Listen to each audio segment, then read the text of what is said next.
All right. Welcome into another episode of Hockey Royalty Live, the official podcast of hockeyroyalty.com. Tonight, we got our bonus episode with NHL Draft Post, part 2 of our draft coverage here. So get in the chat, like and subscribe. You know what to do. Let's go.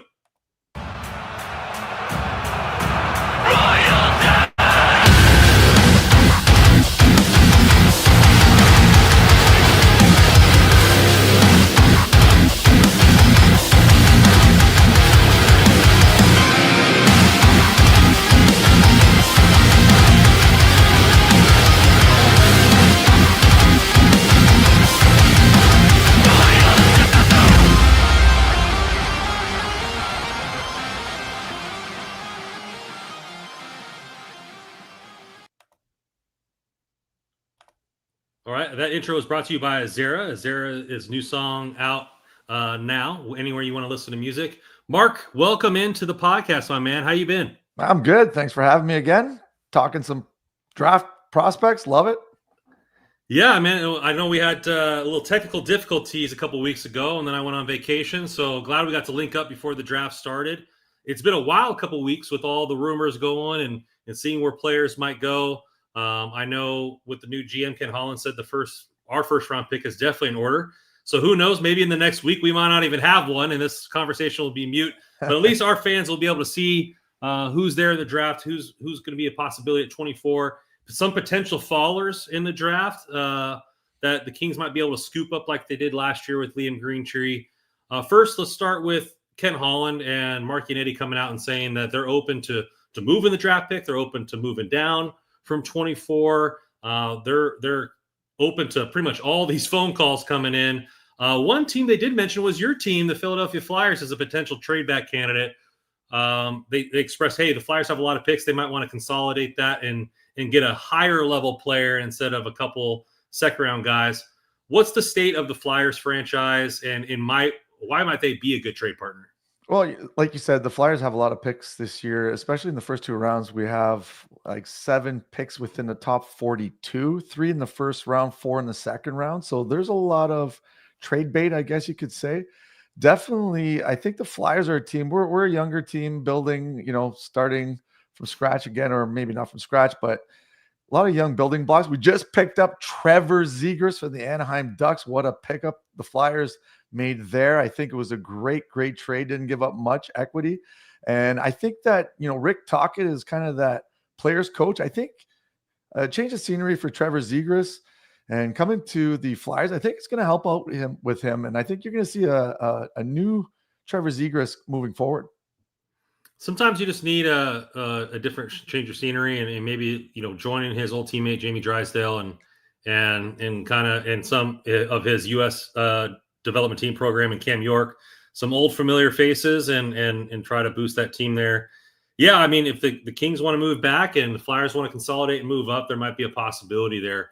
Let's just dive right into the players. Some of these first couple players are going to be the people that are available or projected to be available right around that 24, low 20s, early 30s mark.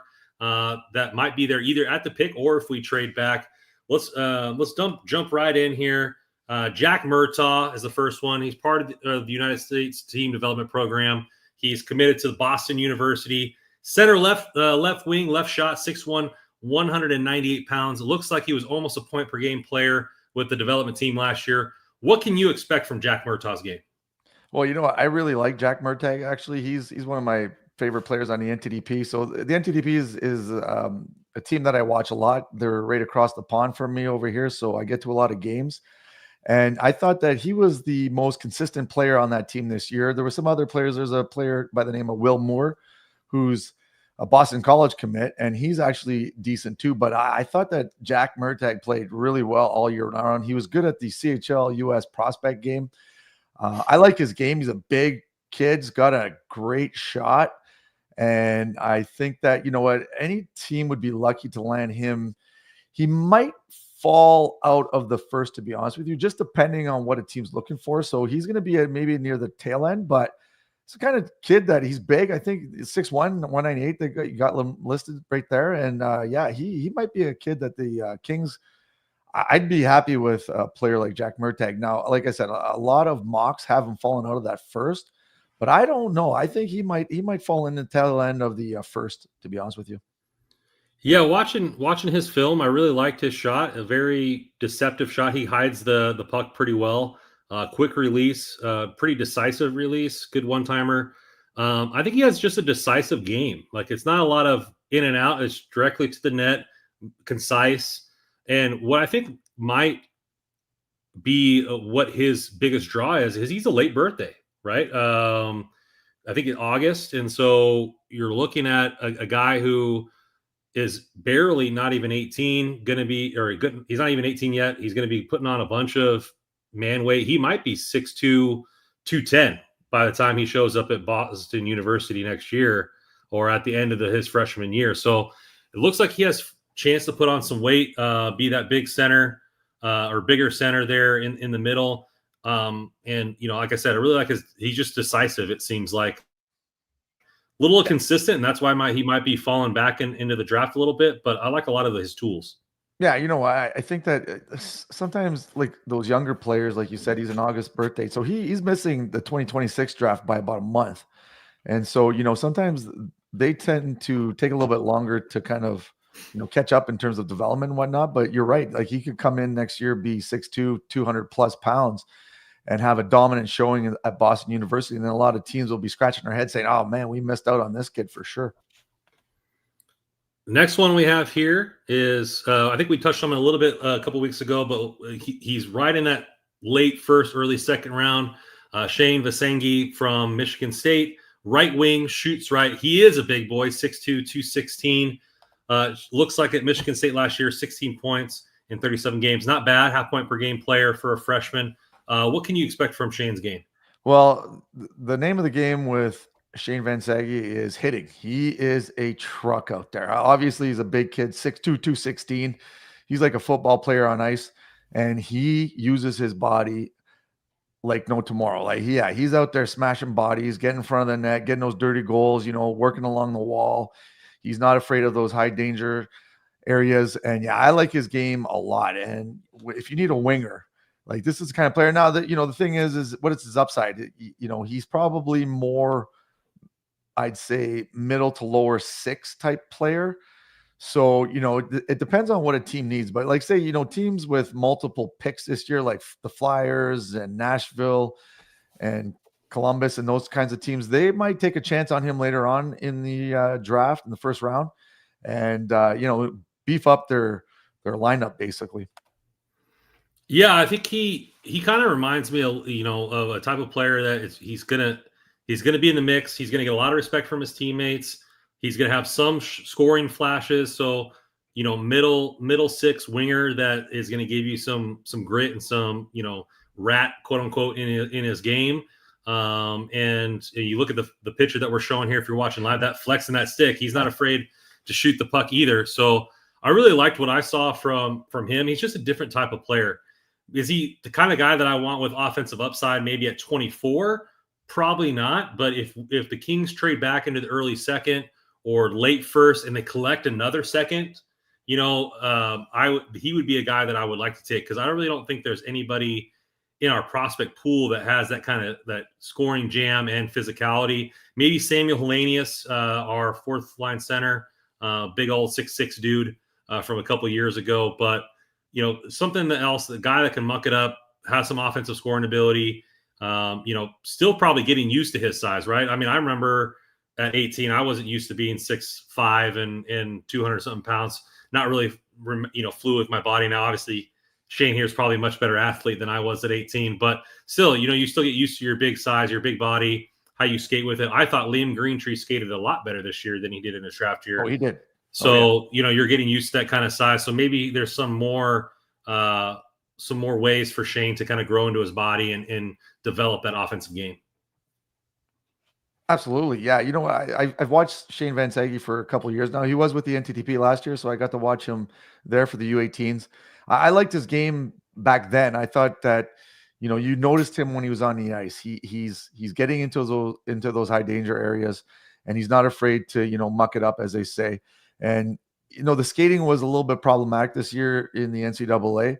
But he's young and he still has time, like you said, to kind of grow into his body. He still has a little bit of awkwardness in his skating, but for the most part, he motors around really well because he's got a high paced game. He's got good motor, good compete. And I like his game, but like you said, depending on 24, what kind of upside other players have when they're in that range, it'll be a deciding point, I guess. But like you said, if they make a trade with, like, say, the Flyers and get that 31st overall pick and another second, then yeah, I'd definitely be willing to take Shane Van Sage around there. Our next guy right here is going to be Jack Nesbit. We talked a little about him on the last pod. He was recently mocked to the Kings at 24, 6'4", 183, true center, and trying to maybe join his teammate Liam Greentree in the prospect pool. 64 points in 65 games, almost a point per game player in the playoffs. Now, was this guy dragged by Liam, or was this guy holding his own out there on the ice? Yeah, hard to say because like Liam Greentree is such a great player, and he kind of makes other players better when they're on the ice because he's got such a high hockey IQ, Greentree that is. So, but you know what though, Jack Nesbit, he's a younger player too, and you can tell that he's still growing into his body as well. But he's got the smarts to know where to be on the ice, which is really nice. You like to see that in a young player. And he kept up with Liam Greentree and the way that Liam Greentree thought the game out.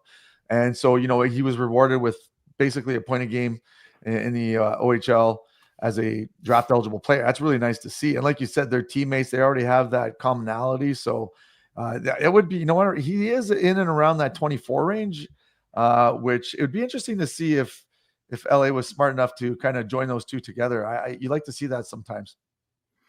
Yeah, I mean, the Kings right now, obviously last year of Kopitar and they got Turcotte maybe, and, Byfield, and Liam Greentree's more of a winger. So maybe they will look for another pivot to throw in their prospect pool that might have, a few years to develop and be inserted into that mix a few years down the road.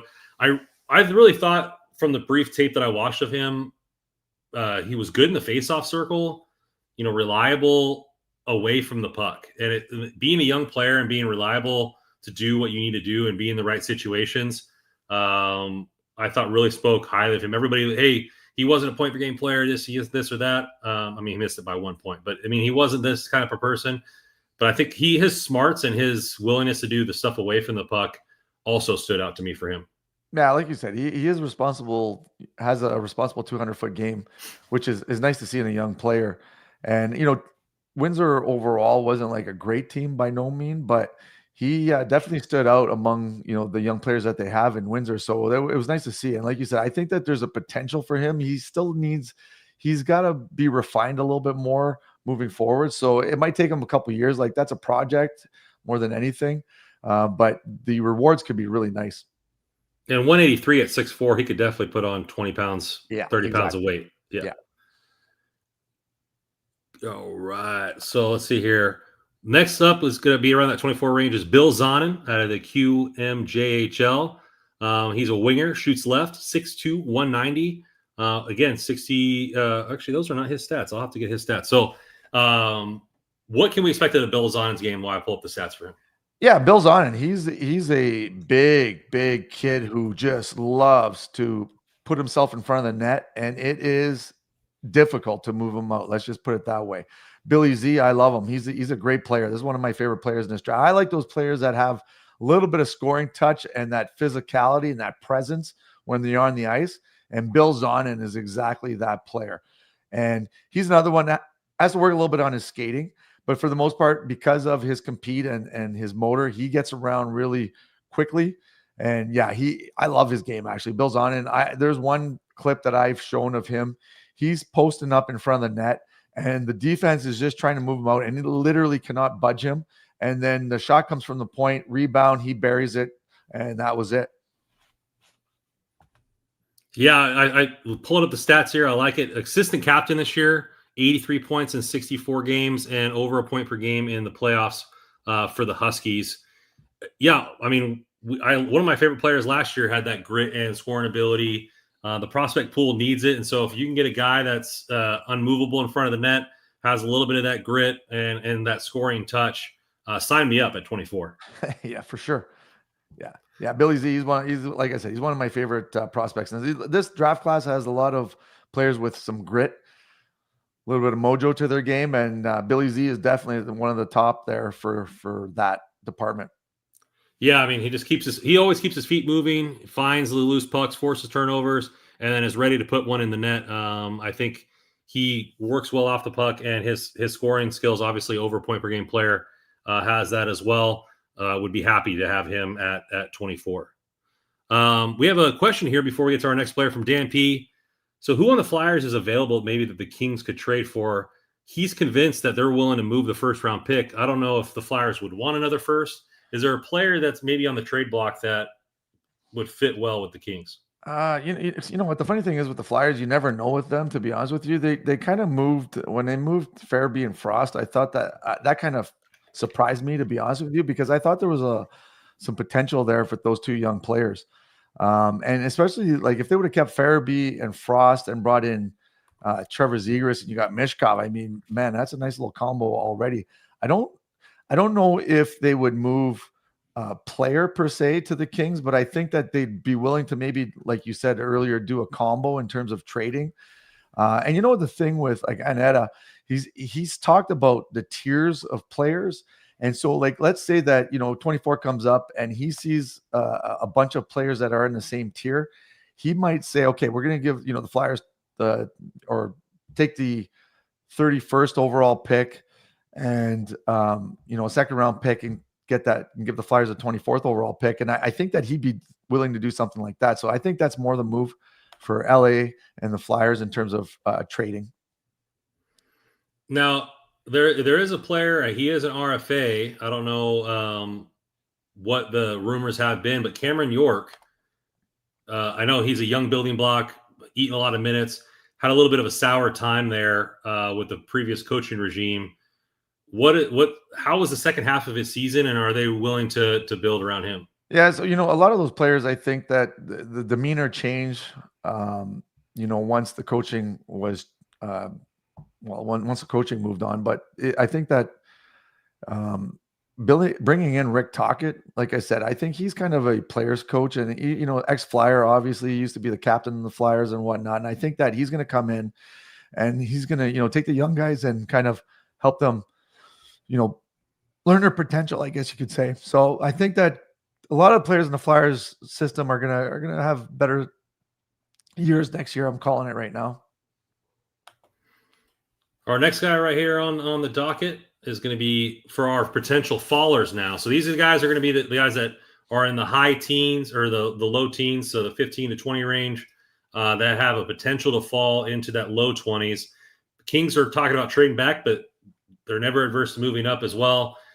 First guy is out of Everett, 57 points in 67 games in 2 years ago, and last year 82 points, and earned himself an A on his jersey for the Everett Silver Tips. That's going to be Mr. Connor Bear. Center left wing, 6 foot 179. What can you expect out of his game? Well, so Connor Bear, he's another player. He fits that mold of hard worker. Not afraid to get into those dirty areas again. Like you said, worthy A for Everett. But he's got a little bit more offensive upside than, say, the previous players that we talked about. He had, like, right there, 82 points in 56 games. He cut his Achilles near the end of the season. But they said that it wasn't a deep laceration, so he's already been skating for the last few weeks. And I think that this is a player. I was very surprised when I've watched his whole season, how good of a passer he is, to be honest with you. Even though he was, 40 goals, 42 assists, really good passer. He actually sees the ice really well. And he is hard worker, good pace, good motor. This is a player that if he falls to 24, I can't see LA passing him up. There's no chance. Do you think is your reason for him potentially falling if the team's not comfortable with the Achilles in the mid-teens? Yeah, absolutely. I think that might scare off a few teams. And you know what? It's hard to say because I'm sure that a lot of teams will do their due diligence and, check the medical report and see how he is and all that fun stuff. But some teams might just shy away. They say, you know what? We're not going to take a chance. We have a player in the same tier. So we might as well go with the healthy one instead of the potential problematic injury. Yeah, with him being the injury, and then he's not the biggest guy, 6 foot 179. Played more winger than center. So centers usually get thrust up boards. Defensemen normally get thrust up boards. With all those combination of reasons, he might fall, or team might fall in love with him and draft him at 14. We don't really know. Those kind of the volatile players there. Where is his game kind of expand in the next level, you think? Well, I think that you'll see. I bet you more offensive output by Carter Bear. I think. Well, and the other thing is that he's a really good 200-foot player. He's responsible defensively too. So there's nice elements of his game that you like to see in a young player. And I think that if he can scooch up to maybe 6'1", push that envelope a little bit in terms of height, then this could be a potential steal. Like if he drops outside of 20. I think that a lot of teams are going to be saying, "Wow, I can't believe we passed up on Carter Bear." Yeah, I mean, he pushes the game 5-on-5. He has got a lot of its ability, good vision on the ice, from what I saw. I mean, but draft people all get all kinds of weird stuff. If they feel like it's the Achilles, or they feel like he's just too short or too small, or he didn't play with enough physicality for them, or whatever, those are all you need is to go 7 spots. That's all you need. Or a couple spots, and then maybe the Kings move up. So I really like that call from you there. Our next player that potentially might fall is Colin Rashne. Rashne, yep. Played last year with the WHL Victoria Royals. He's committed to North Dakota for next year in college. Played all over the forward line, center, right wing, left wing, and he's left shot. Another shorter guy, 5'10", but 187. Last year, wore an A for the Royals, 92 points in 62 games. Why don't we tell what you can expect from Cole, and then maybe we can talk about why he might fall out. Yeah, so you know what? Colin Rashne kind of at the beginning of the season didn't really start off too well, I guess you could say, in terms of points.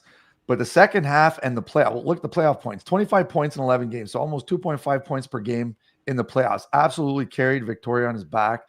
And he is a really, really smart player with the puck on his stick. Now, the only concern with Colin Rashne is his skating. He doesn't have that, flight of foot, you could say. But I think that going to North Dakota is going to be an amazing thing for him. He is going to be able to develop. I bet you his skating is going to improve. Now, like you said, another thing that is problematic is he's 5'10". NHL teams try to kind of shy away from shorter players like him. However, if he drops in the draft and he's near the end of the first, I can't see a team passing on him just because of that offensive threat that he brings, like 92 points, 66 assists. Like that's unreal. So yeah, I love Colin Rashne. I think that if he was like 6'1", 6'2", he might be in the talk of, top 10 pick. Yeah, I really like his game. I thought he was a visionary on the ice. He sees the ice very well in all 3 zones. He creates chances for himself and his line mates. I think he's got a decent shot there, but a high end playmaker that's going to set other people up, draw defensemen and forwards to him, create space for other people to come into and finish. Like you said, assist per game type player. I think that he's easily projected to be a top 6 forward at the next level with how much playmaking he has. He seems responsible in his own end and just a very intelligent player. Oh, absolutely. Like I said, this is some of his passes. I have highlights on my video of him. Like the passes that he's making, like threading the needle, it's unreal. You don't get 66 assists in 62 games for no reason, right? And so, yeah, he's that playmaker. And if he can, like I said, bulk up a little bit, get a little bit stronger, improve the skating, watch out. And him going to North Dakota is going to be a great, great place for him to develop. Yeah, usually when kids go from the W or USHL and they go to college, less games, which means more time in the weight room, more time practicing, easier to put on LBs. I know, my colleague Joe likes himself a big center, and a lot of the people around the league like some big center. So a lot of these guys that we're talking about are maybe a little slender frame, and that's kind of why they're dropping. I mean, you look at guys like Marco Rossi, still probably would have been a top 5 pick if he was just 6 foot, but because he was shorter, fell in the draft. Now he's talked about the Minnesota Wild are thinking about getting rid of him because he can't play at that level, even though he put up 65 points last year. I think that a lot of the short talk is blown out of proportion. But if it falls to 24 and we can pull the trigger on an elite playmaker like Cole, I'm game. Oh yeah, absolutely. Next guy here, Colin Potter, transitioned out of the United States team development program, went to Arizona State. Look at those buckets, man. That's pretty sweet. 5'10", 172, another slender guy, but 22 points in 35 games for Arizona State, and for when he played with the U18s for the USA, he was a point per game player at that level. What does Colin Potter bring to the table? Speed. Absolute speed demon on the ice. Literally, he might be the best skater, from point A to point B in this entire draft. Now, the other thing is that Colin Potter, we talked about some of the other players, like say Van Saggy, who played in the NCAA, but Colin Potter, he's a 2007 born, so he's actually a year younger, or not a year younger, but he's 07 in the NCAA, which is really, really, really good. And another one that's 5'10", a little bit on the smaller side, but the speed that he brings, and he's got a nice scoring touch. He had 13 goals in 35 games, so you can see that he can shoot the puck. And he's actually really improved in terms of, the defensive play away from the puck. And that's what I really liked about Colin Potter this year, is that he was noticeably better with his 3-zone play. So Colin Potter is one of my favorite players in this draft. I'd have him inside the top 20. So if he falls to 24, LA's going to have to make a decision. When you bring that kind of speed and scoring threat, yeah, I'd be hard pressed to pass up Colin Potter.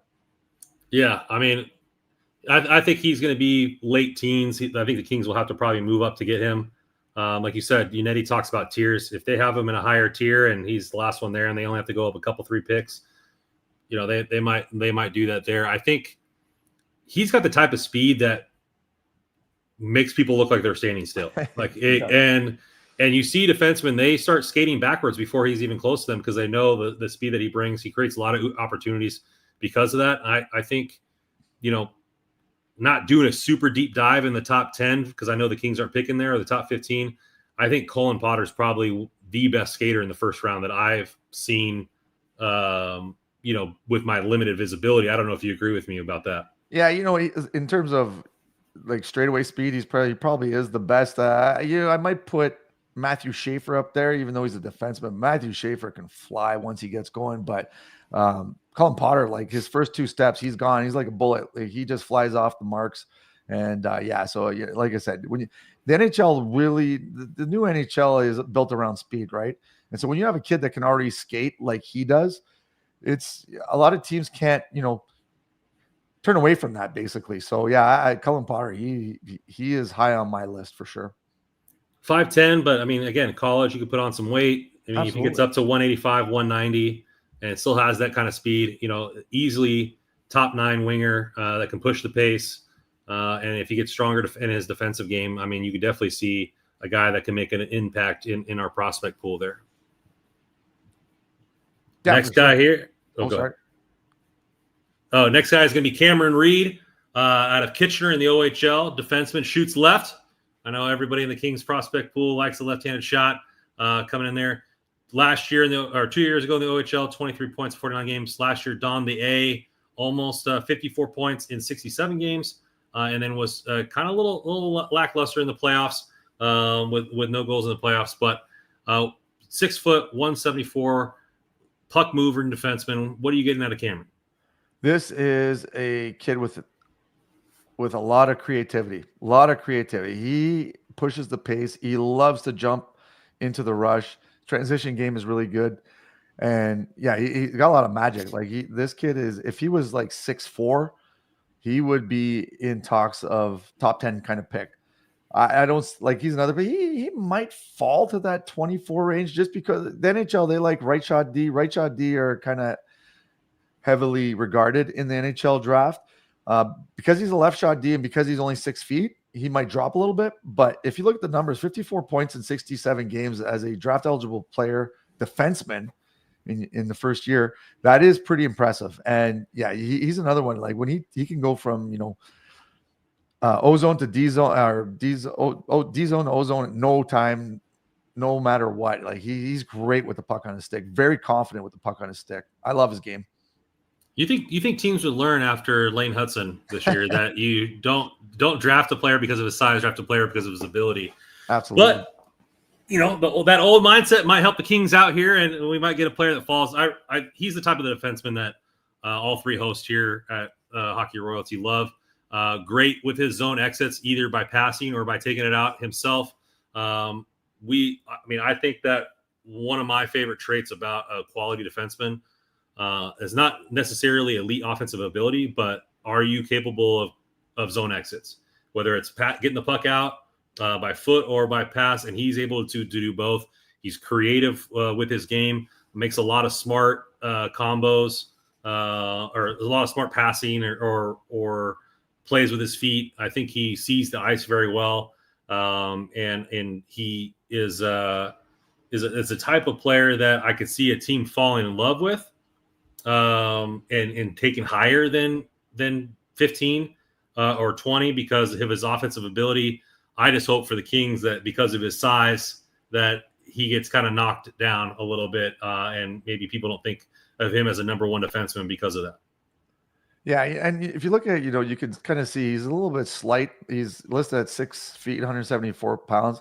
The one knock on Reed is that had some physicality battle issues. Like, he was getting knocked off the puck a little bit too much, or he couldn't, physically hold players down along the wall and stuff like that. So I think that, if he gets a little bit bigger, a little bit stronger, I think that, this could be a really nice pickup. Like that maneuverability that he has, the four-way mobility and his transitions are unreal. So yeah, like you said, you can't pass up on a potential Lane Hudson type player. I'm not saying that he's Lane Hudson, but he's kind of like a lighter version of that. We have the last one here. Benjamin Kandell, right winger, right shot, 5'10", 181 for the Calgary Hitmen. 99 points in 65 games, point per game player in the playoffs. What are we getting with Kandell? Kandell, he's another cerebral player. Like you said, 99 points in 65 games, and another smaller player. So, you're looking at, the Rashnes, the Potters, and the Kandells. But these players are very cerebral players, see the ice well, slow to play down. That creativity is there. He's got some great hands. This kid can dangle with the best of them. And yeah, unfortunately, again, just because he's 5'10", so you got a pool of players here that might drop into the Kings 24 range just because of their size. But in terms of skill set, like you're talking some of the best players in this draft. And so it depends on what LA is looking for. If they want skill set, they might land a player like this. If they want a little bit more bigger, rugged players that we talked about before, like the Van Sagis and the Zonins, I think that they might drop a little bit. But Kandell, if you can land a player like him, forget about it. Yeah, I really liked his game. Like you said, incredible hands, playmaker type guy. I think where he lacks is his physicality. He's a slight frame, so he kind of shies away from contact a little bit, but is intelligent with his forechecking as far as his stick lifts and stuff like that. So kind of makes it up for it there. So a team might kind of shy away from him because of his size, and he's kind of not afraid to muck it up, but it's not part of his game. Really relies on the stick handling, the offensive part there. It doesn't really play center. So I know a lot of people in the first round are looking for, center winger hybrids, primarily on the wing, a little shorter guy, which was why he might fall. His skill set is definitely in that 15 to 20 range. And so, defensemen, centers always get shoved up the draft board because people are trying to line up their blue line in the center of the ice. And you could get a winger like last year, Liam Greentree, and this year potentially in Benjamin Kandell, as well as the other forwards that we mentioned, falling because they don't really make that prototypical size, weight, speed mashup.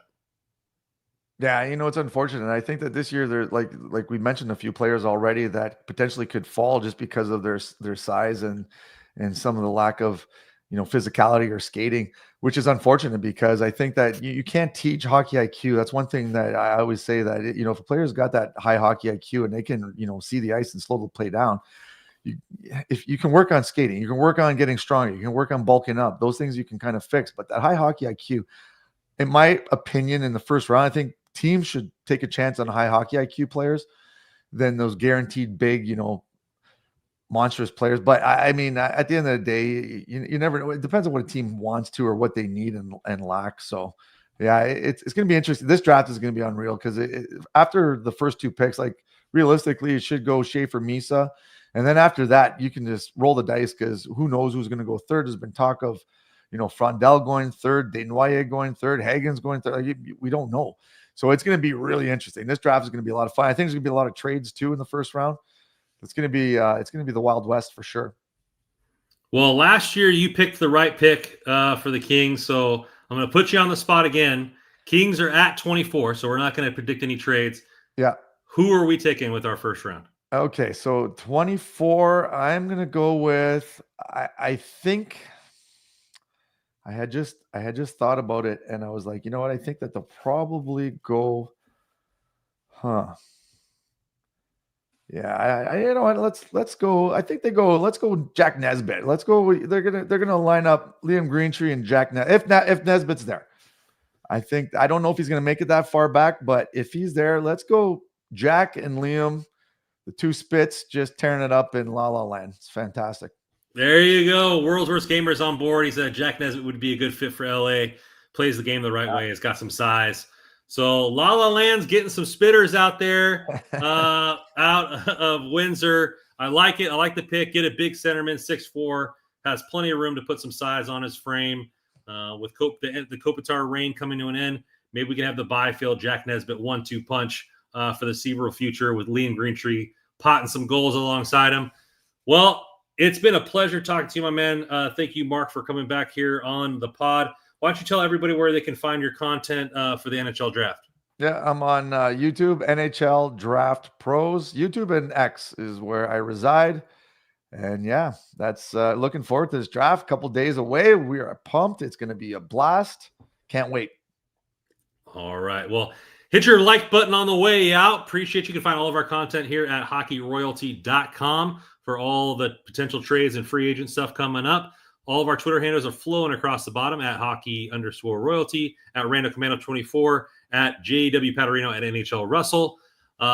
It's going to be an interesting time here with free agency. Marner to LA. Let's go, baby.